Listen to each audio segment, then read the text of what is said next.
સાહિત્યકાર માયાભાઈ દીકરીની હાર થઈ હોવાના સમાચાર મળી રહ્યા છે, કારણ કે માયાભાઈ એક પ્રતિષ્ઠિત ચહેરો હતો, એટલે લોકોને એવું હતું કે કદાચ તેમની પુત્રી જીત તરફ પણ વળે, પરંતુ હાલના જે આંકડા સામે આવી રહ્યા છે, આંકડા અનુસાર તેમની પુત્રી સોનલ ડેરની હાર થઈ છે।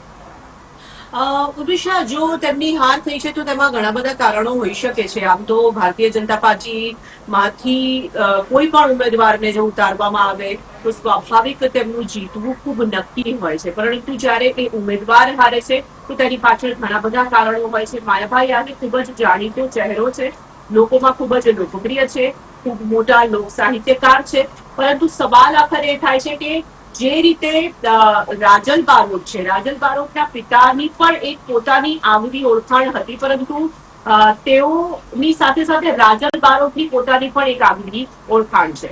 જ્યારે વાત આપણે કરી રહ્યા છીએ માયાભાઈની, તો માયાભાઈ પોતે ખૂબ જ પ્રતિષ્ઠિત અને લોકપ્રિય વ્યક્તિ બેશક છે, પરંતુ તેમની જે પુત્રી છે તેમને હજી લોકો જાણતા નથી। એટલે બની શકે કે લોકોને કદાચ એવું લાગ્યું હોય કે માયાભાઈને અમે જાણીએ છીએ, તેમના દીકરીને જાણતા નથી, એટલે લોકોએ તેમને મત ન આપ્યા હોય। આ એક કારણ હોઈ શકે છે।